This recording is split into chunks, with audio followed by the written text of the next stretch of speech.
Tonight on the Fifth Estate, the summer of 2012 will be recorded as one of the bloodiest in Toronto's history. Gangs and guns left victims in all kinds of neighborhoods. People got shot. The city's biggest and busiest shopping mall, where the shots rang out in broad daylight. A community barbecue, where the dead included a 14-year-old girl. All of a sudden, we heard about 8 to 10 shots. There was gunshots and everybody got shot. And the injured numbered close to 24. This is the worst incident of gun violence in my memory anywhere in North America. Toronto is no different from Detroit and no different from any other city. It's just kids have guns and shouldn't have guns. Indeed, most of those arrested were kids or barely older. Young men from what the police call priority neighborhoods, settling their disputes whenever and wherever they wanted. Amid the carnage, one shooting in particular caught our attention, a man gunned down in an apartment hallway. It was when we saw the name of the person police say pulled the trigger, 25-year-old Andrew Burnett, that we realized the alleged murderer was a young man that at one time the Fifth Estate had known very well.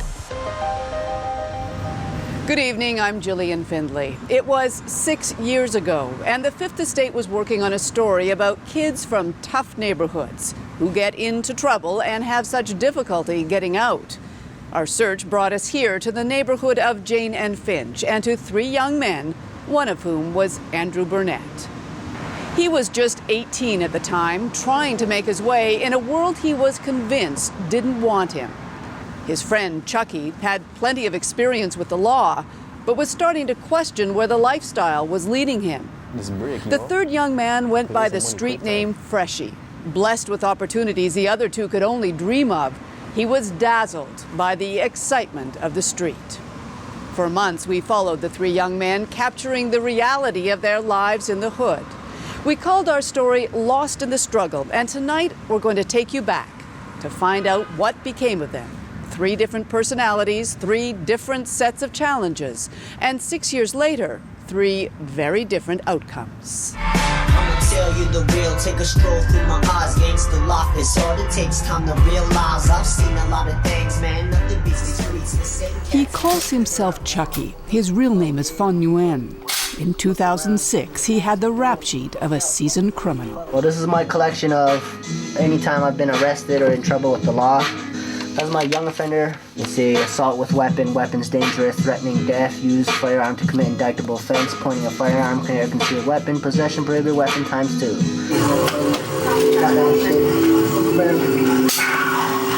And this is my adult conviction right here, which is weapons dangerous, possession of prohibited weapon. Main source of income right now, I gotta sell, a little weed here and there, a little rock here and there. This is my girl, Yeah? Show it to me. I only sell it because I don't like taking money from my mom, who doesn't have a job, can barely support herself. Doing this stuff. I'm not proud of what I do, but it's what I gotta do. I can't get a job, you know what I mean? I try to go apply like to 20, 30 jobs. You don't want me, so fuck. Well, how else am I gonna get money, right? In Chucky's world, one of the first rules is self-preservation. One of my friends left me something in the ground, which I had to dig up and get to protect me. I don't use guns, I have a gun, you know what I mean? If I have to use it, I will. See this shit? I don't want to be doing this shit, but life forces me.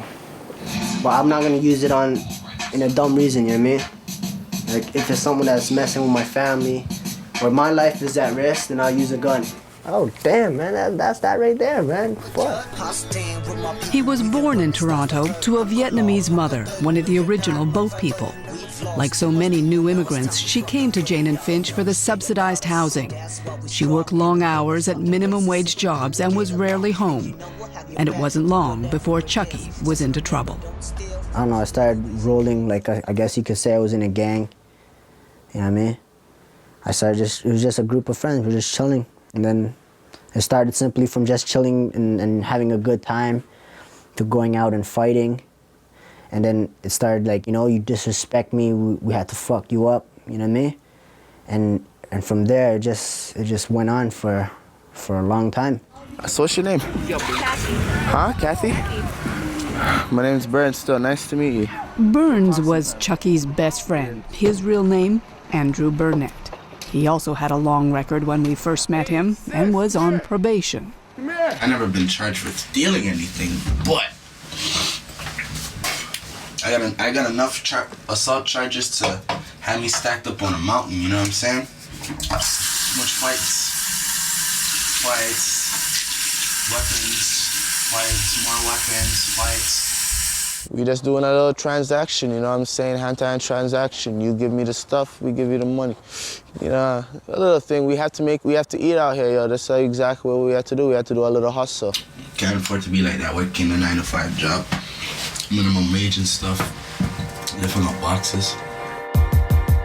Burns is the son of Jamaican immigrants. He lives with his mother, 3 half-siblings, and a stepdad who does work 9 to 5 as a drywaller. Burns prefers to earn his money his way, hustling drugs. Me, since I was young, I knew that I had to sell drugs to fucking get by. I knew that I had to rob people to get by. I knew that you live by the gun, you die by a gun. But the main thing is you still need to have your gun because people might blow your fucking face out of the frame. And That's the real safety. The two had met 4 years earlier at a concert. And then he came in, and then he said, yo, you're Chucky, I heard of you. You know what I mean? I'm like, yeah, what up, you know? And from there, we just clicked it off.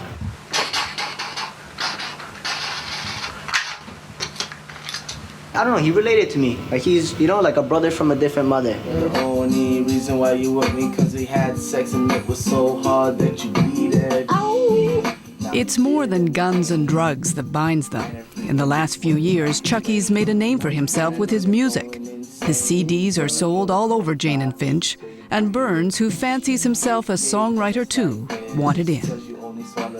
Listen from Chucky because what I choose to write in these songs, music sheltered me from all the bad things you consider wrong.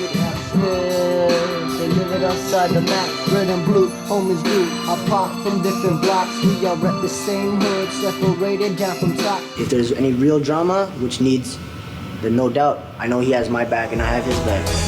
The beef, I'll shoot you dead, cause I don't care at all. Fuck the world and fuck the law, cause we don't care at all. Drama. In their world, it's always showtime. Like guys are coming to me saying like, oh, this opportunity just came up, you know? Like we can go rob this guy and, you know, we'll make some money. Making money can be as simple and as violent as robbing a coke dealer. On this day, they even take a camera along.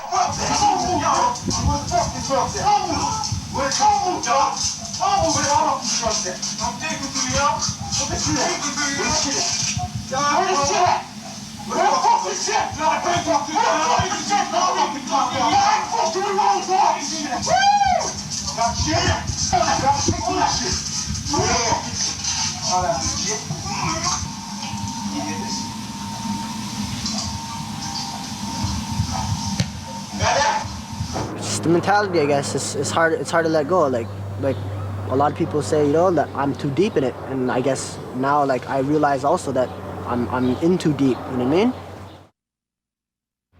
Yo, mama, I'm sorry that I made you cry. Yo, mama, I'm sorry for all the bad lies. Yo, mama, I'm sorry for the times. For Chucky, that hit home the summer before. Then he was the one answering the door. On the other side, 9 guys, and they were armed. I looked through the peephole. I seen a guy that I knew. So I opened the door. As I opened it, a guy from the right came and pushed the door in, and he just started hitting me. I went down to the floor. I remember I was like down like this on my knees, and blood just started pouring like from my head, right? Chucky knew his attackers, knew he was in their bad books. He also knew that according to the rules of the street, payback like this was a possibility. What he didn't know is that his family would be targeted too.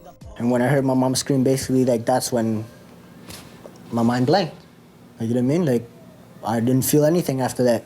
they took out the clip of their gun, and I was down like this, and they showed it to my face, you know? Like, you see that? They put it back in, they cocked it, and they put it right back to my head. Like, we should fucking kill you right now. To be honest, I thought I was gonna die. I remember one night I was covered in blood, and the first thing you did was give your son a hug. You cried with this thug, didn't care what was done. All that really mattered, Mom, was safety for a son, and I couldn't. For Chucky, it would be an epiphany. It was that night he decided he wanted to be good. I don't know. What is turning your life around? Does that mean I just stop, you know, getting into fights, stop selling drugs, stop hanging around a certain crowd that's labeled as bad and shit? Like, what is it, you know what I'm saying?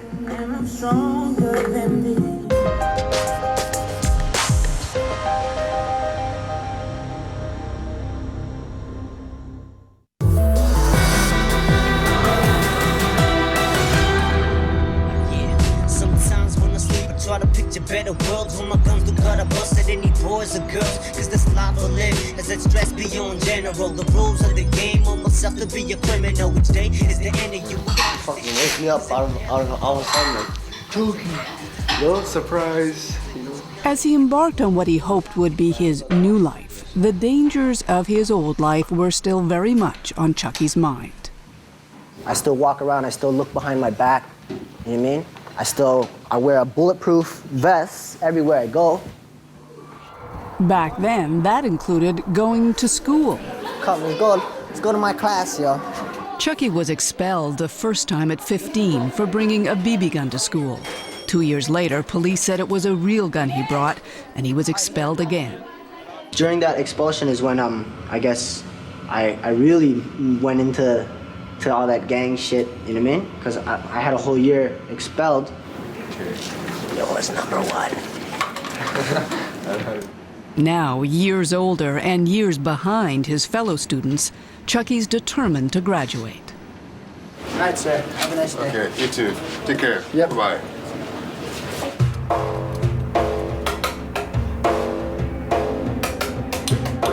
So basically what we're dealing with here is just some of the little prop stuff that we're dealing with. The BB guns that we use to stick up little youths around the block, you know, for a little bit of cash here and there. Freshie, his real name is Albie Aziz, was hardly more than a youth himself in 2006. And like so many in Jane and Finch, the old Chucky was his hero. A lot of people try to call me, a brown Chucky, you know? And it's pretty hilarious to me. It's not really hilarious, but sort of amusing, because, you know, oh yeah, Chucky's from Jane and Finch too. He's doing his thing. I respect him for that. At 16, Freshie should be a Jane and Finch success story. His parents are. Immigrants from Bangladesh, both working. They own their own home and send Freshie to a school outside the neighborhood. But for him, that success just doesn't compare with the glamour of the street. Yeah. When he's not holding up kids for their pocket change, Freshie's got a business flipping counterfeit money. It's one of the fake 20s that we deal with, you know? You can't really tell the difference most of the time because, you know, it still has a texture if it's pretty fresh like that. It's just how we do, you know? Look, it has the freaking gold, the gold thing and everything. That's how we flip things, you know? This is counterfeit too. It's all about choices for Freshie, but choices are something Burns believes he never had. Some of his earliest memories are of people being killed, and he can't remember a time when he wasn't angry. I had like a temper problem, you know what I'm saying? Like I had a really, really bad temper. I always used to beat up the little kids on the block, roam with the little kids, bully everybody, push them off the swings and jungle gyms and shit. I'm kicked out of all schools in Toronto because the teacher tried to fight me and I defended myself. And because I had a criminal record, no problem, there's a charge. Beat the charge, still can't get back into school. Education's not the fucking key. This was his first picture at 1. Look at the hair. When he was 1 year old, I was so excited. What do you think, Yasmin, as you look at these pictures of him? Oh, well, to be honest with you, still love him, can despise him, but I was hoping things would be much more better than it is now. Looking back, she can see the seeds of his anger. A father who disowned him, a school system, and a world she believes never give young black men a chance. But it was Yasmin herself who was responsible for Burns's first run-in with police. It happened after a vicious fight with his sister. And he goes, I'm gonna go get a gun. And so I said, hell no. So you had called the police because what? To talk to him. You wanted to teach him a lesson? Just to talk to him, teaching him a lesson. What is the consequence when you start using a gun, when you take up a gun, or if you say to someone, not knowing they would have take my child, give him a charge. And prior to this time, had Andrew been involved with the law in any way? No. This was his first? I gave him that, and I am going to my grave with it.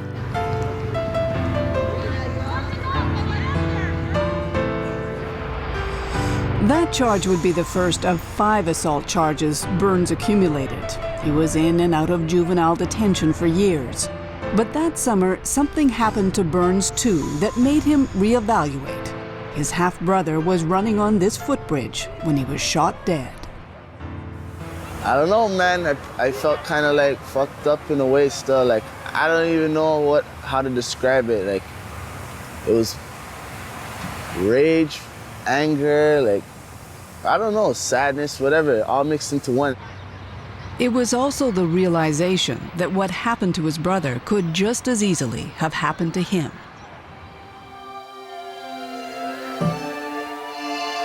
Wow, this one sounds nice stuff. Like Chucky, Burns now had a reason to think hard about his life, to reconsider where it was taking him. To find $1 'cause my mama was at work. I had a coward for a father, believe the guns. If Chucky was going to try to be good, well, Burns was prepared to give it a shot, too. What's the point of going to jail all the time, you know what I'm saying? I don't want to be a low life living at fucking like 20-something, living with my mama and shit, you know what I'm saying? Like, fuck. After a point, like, you live that shit, it was fun when you're young, but the reality is you could get killed, you know what I'm saying? I gotta make a change, man, a change for the better. I gotta make a change, man, a change for the better. I gotta make a change. One of Burns's first decisions is to look for a job. Hey, Andrew, how's it going, man? Hey, what's up? Yeah, good to see you. But with no diploma, no skills, and a criminal past, it's going to be tough. His employment counselor is thrilled when he learns a local community center is looking for a youth trainer, one with street experience. I think it said like about $9 an hour for the training, and then you end up working with youth. And I think you'd be really great for it. Yes, I'm calling in pertaining to the become a connected youth trainer. I have resumes, my resume, and I'm willing to work anytime it's available. Trying to get a job, you know, make my life better. Just chilling right now, trying to get a job, me and my friend. Oh, you never met my friend yet, right? Bob, where are you? Bob. Okay, I don't know where he is still. But when you see him, like, oh, Bob, there you are. How you doing? I'm okay. Hi. This is my boy, Bob. Is he packing? I'm always packing, nigga. Don't fuck around. Hi, Burns. Hey, what up, man? What are you doing? Let's do the daps, you know? Yeah, Up, down. You don't know. Yeah. You Yo, know how we who's do. this chick right here? I don't know, she's some scally, you know? You can holler at her. Oh my We god. call her Horina, you know? Horina. I'm gonna tap that. Of course, so. Yeah. See? Giving puppets need some love.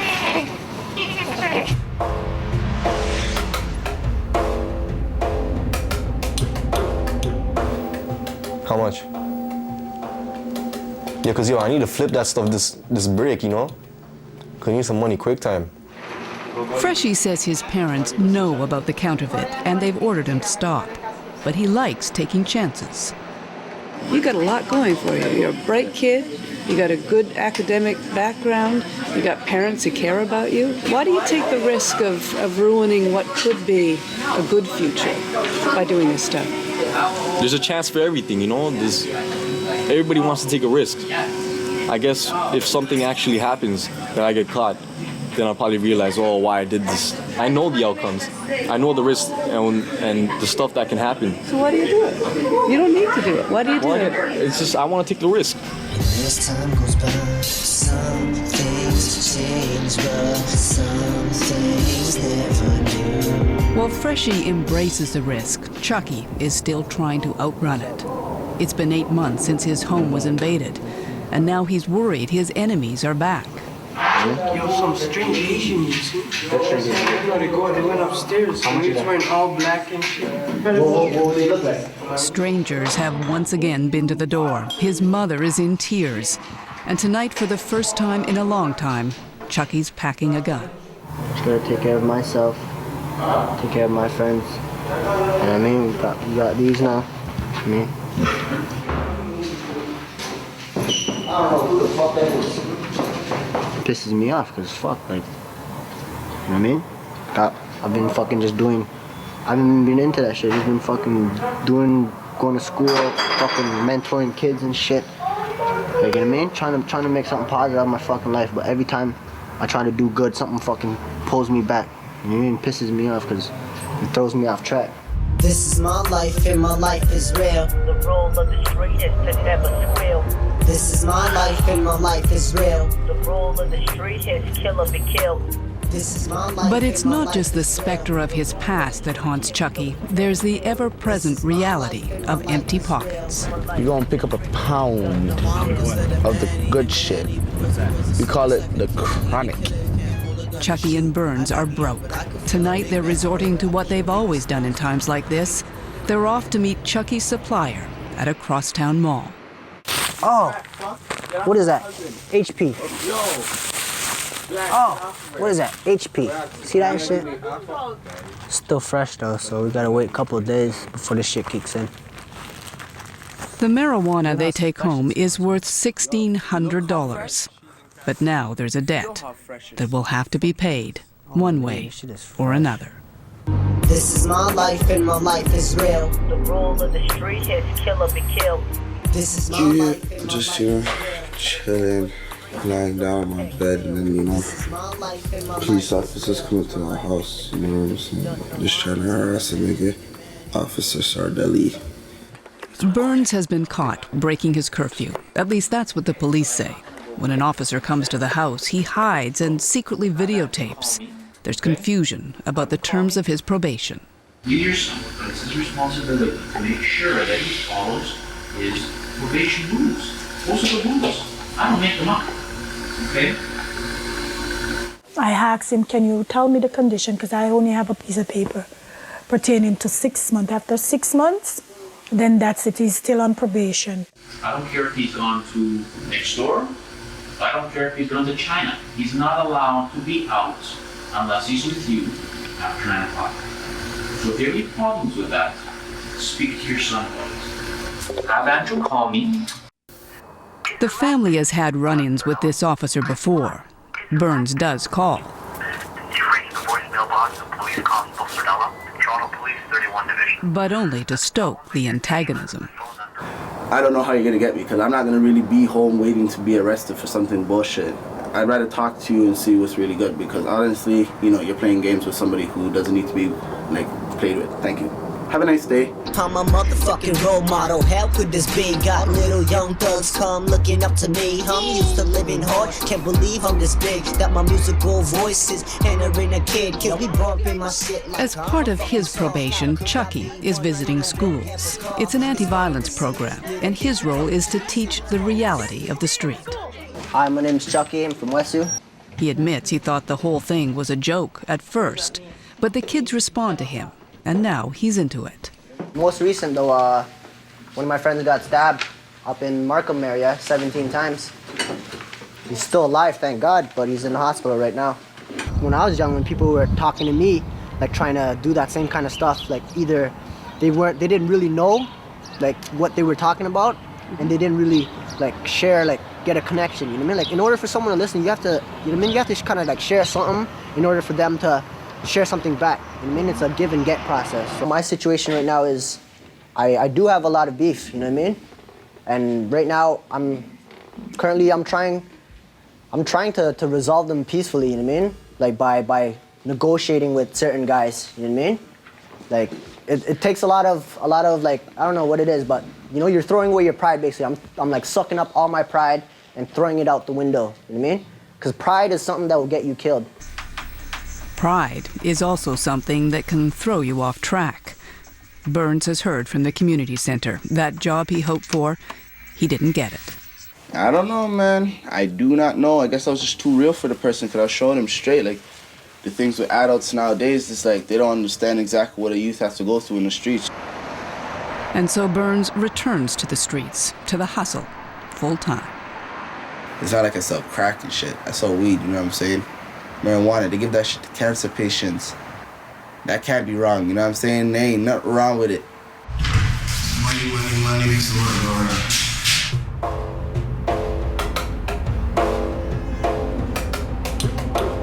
And then there is Freshie, the wannabe. Sometimes I might need this when I'm doing like little heists, this and that. You know, get a bit strapped up, wear all the black. You know what I'm saying? If I were to get more serious, that'd probably be things like, you know, credit card fraud, things like that. Big heists. See, if I were to come up to you any time of the day, show up exactly like this, and with a gat in my hand, what would you think? What would you think if I were to roll up like this? You'd be scared shitless, right? You'd be scared shitless. I'd be like, yo, give me your money. Give me your motherfucking money, you know what I'm saying?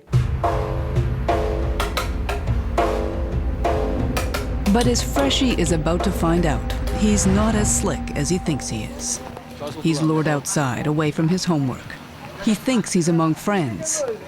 But then the mood turns. Fuck, nigga. Shut the fuck up, yo. The one wielding the pipe is his hero. It's Chucky.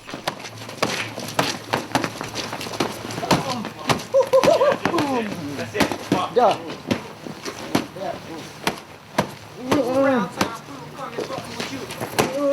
Yo, bump that, come on.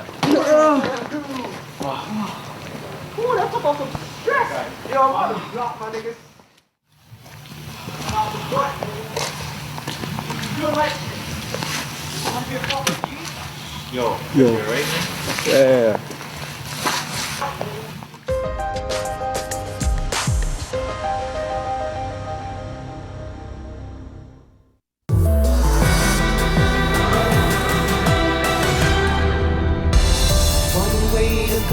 One way to change, one way to get the hell up out of this game. One way to live, one chance to see. One love for the youngest to go better than me. One way to go. Whatever Freshie was meant to learn from that vicious beating, one of the lessons he did take away was beware those you call your friends. It was a bit shocking, like why this would happen, you know? Like so suddenly, so I guess it hit me. The fact Chucky would do this, did that surprise you? Not really. Like, I know he has a history of getting down a lot of guys in the past. Over for them. Indeed, Chucky does have a history. You guys have a hand symbol, YD hand sign? Huh? For him, it's all part of the code. You talk too big, you get too cocky, then someone is going to regulate you. If you're lucky, it's someone who cares. I gotta ask you, you know, your t-shirt here is Violence Shatters Lives. Yeah. And I saw that videotape of you beating up Freshie. Yeah. How do you square those two things?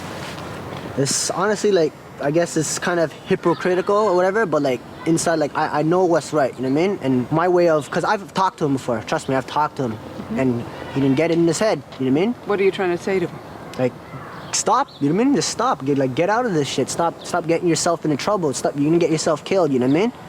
So, like I said before, like the best way, I guess, to get it through to someone's head is bringing it right to their face. The guns were power, I hung with the wrong crowd. Every day I'm making money till they close the shops down. But now, Chucky has things he has to take seriously too. The $1,600 he owes on that marijuana deal is due. If he doesn't come up with the money soon, he could be the next to get regulated.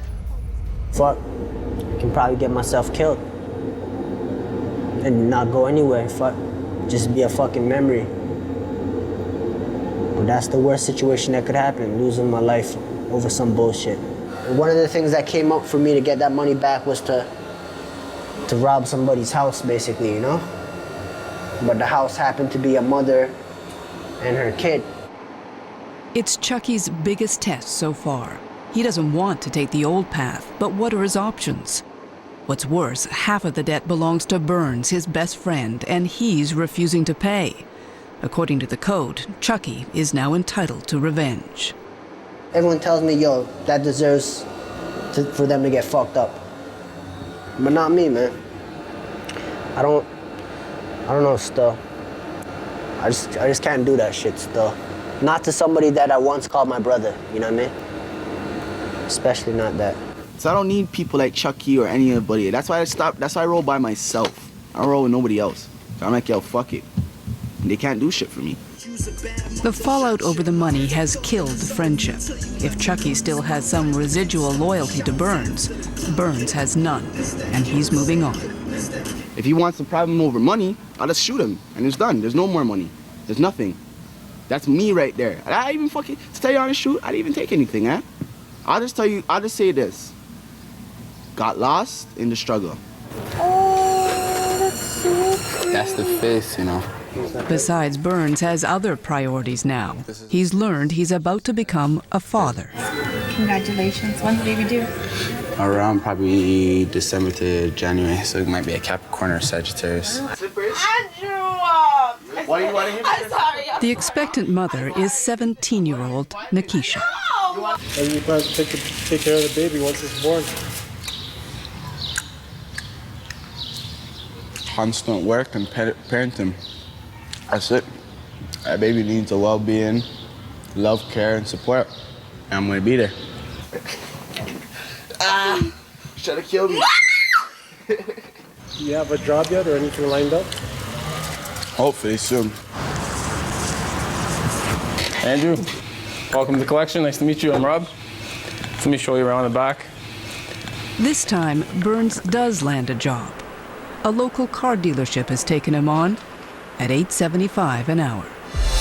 One way to go, one way to change, one way to get the hell up out of this game, one way to... The deadline is in 2 days, and so far I got like $200 in my pocket. I'm gonna see if I can collect some money from some people the legit way, and hopefully that goes through. And if it doesn't, then fuck. I don't know what I'm gonna do still. With just hours to spare, Chucky does come up with the money. He swallowed his pride again and turned to the last place he ever wanted to go. So you borrowed the money from your brother to pay back the debt? Mm-hmm. How did you feel about doing that?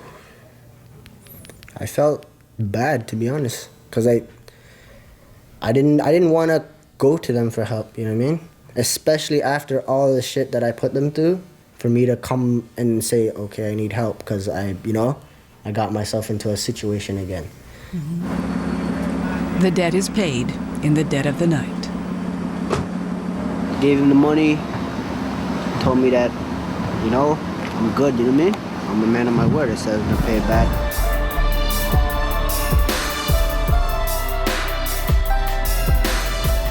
Six years ago, there was no promise of happy endings. 2 weeks into his new job, Burns quit over pay. The world had let him down yet again, and again, he was angry. I have a kid on the way. That's the only thing I'm thinking about. When you cross me and you scratch my back and you make me bleed, you better kill me. Because if you don't kill me, I'm killing everybody that you're associated with. Everybody. I don't give a fuck. I don't care.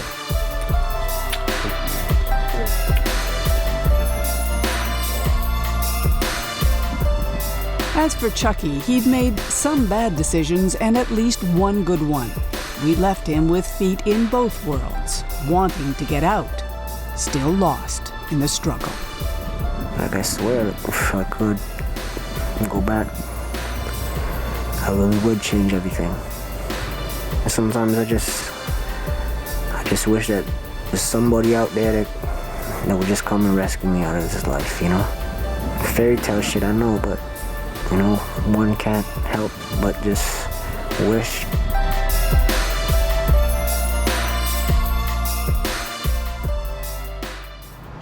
When we come back, the rescue and the struggle today. Obviously, a lot of things have changed in the last 6 years that have made me realize, obviously, that, you know, where I was headed was either gonna end up really, really bad or just me ending up nowhere.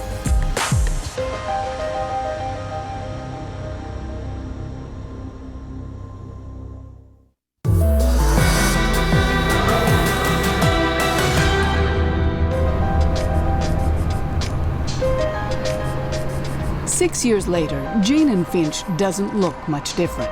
It's still considered one of Toronto's priority neighborhoods, a place police still watch carefully, and where the need for money and programs to help young men in particular never seems to go away. But what does it take to escape the guns and gangs that have destroyed so many? Freshie would never say that vicious beating was the only thing that set him on the straight and narrow. But eventually, that's where he ended up. In the last 6 years, he finished high school as class valedictorian, went on to graduate from university. Today, he works as a party organizer while studying business part-time.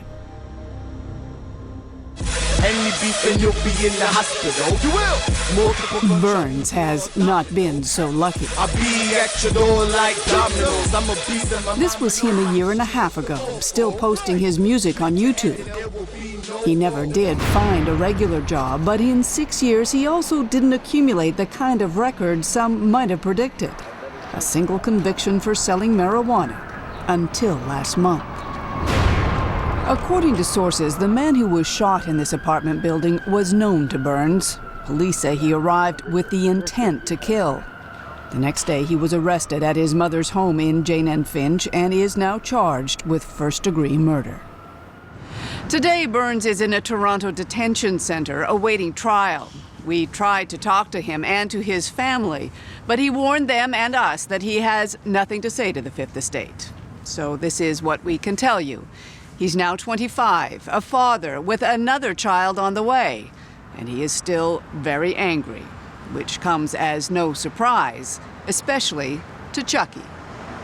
I don't know the circumstances of, of what happened, but obviously it is a tragedy. I believe that he was headed somewhere positive gradually, and this is just another challenge, I guess, and unfortunately it's something that's gonna affect his future, whatever it may be.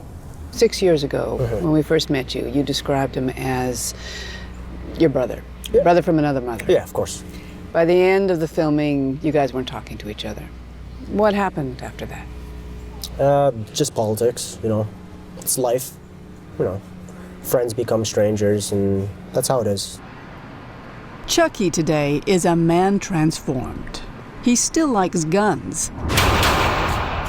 But now being a good shot is part of his professional development. Obviously, a lot of things have changed in the last 6 years that have made me realize, obviously, that, where I was headed was either gonna end up really, really bad or just me ending up nowhere. Let's try the double tap. The kid who wielded that pipe, who used to wear a bulletproof vest to school, still wears a vest, but now he's on the other side, working in the security industry, aspiring to be a policeman. Obviously, putting on the uniform and everyone kind of sees you differently.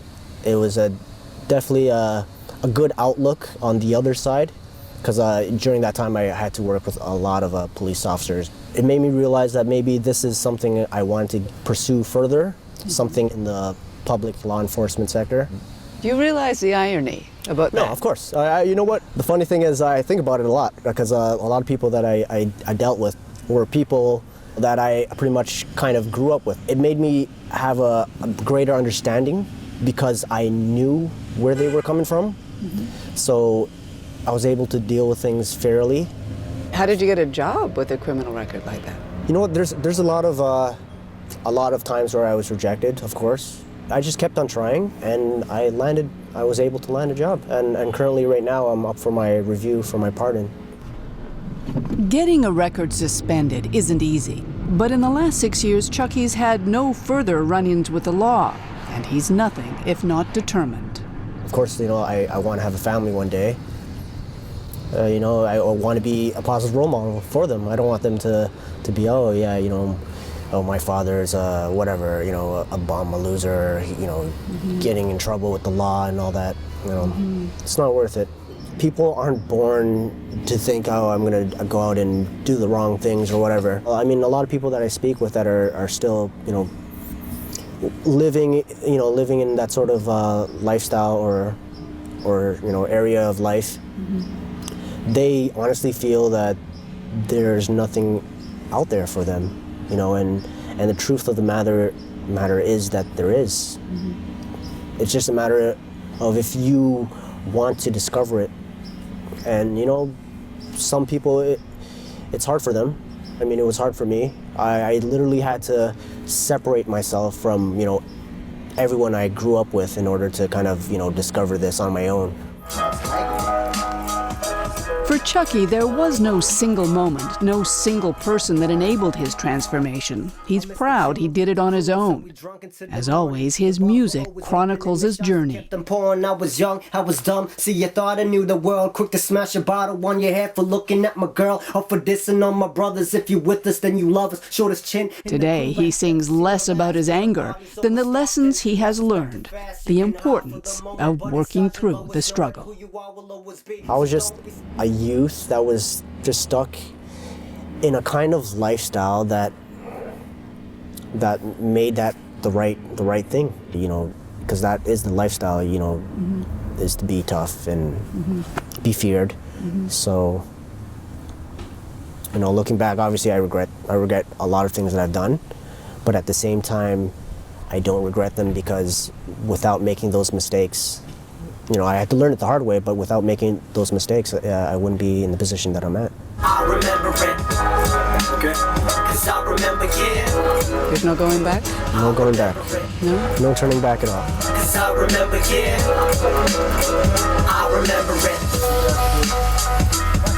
Cause I remember, yeah. Now, we have to tell you that just days after we spoke with him, Chucky hit another bump on the road to redemption. He was fired from his security job after the company learned about his past. But he remains optimistic and tells us that he's determined he will find another job. Stay with us. The Fifth Estate returns.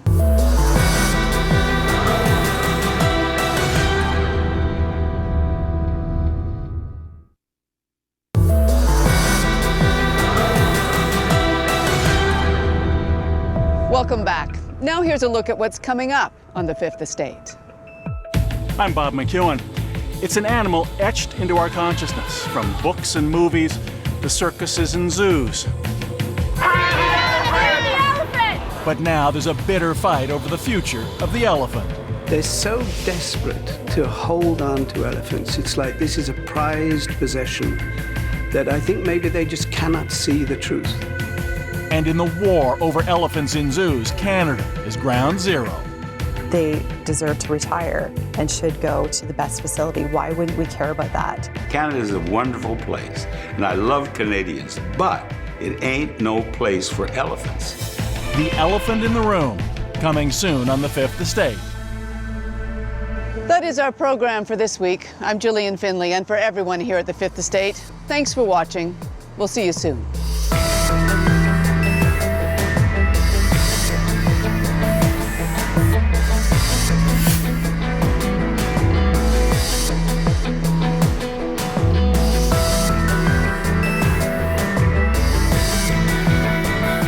Monday on Murdoch Mysteries. Librarian killer. That's what they've coined him. What if they took her by mistake? There is more to your librarian than meets the eye. Your friends strayed a great distance from the library. Murdoch Mysteries, 9 Monday on CBC. Celebrate the best Canadian fiction and authors with special celebrity presenters. The biggest prize in Canadian literature. Jian Ghomeshi hosts the 2012 Scotiabank Gillard Prize, 9 Tuesday on CBC. The National starts now on CBC.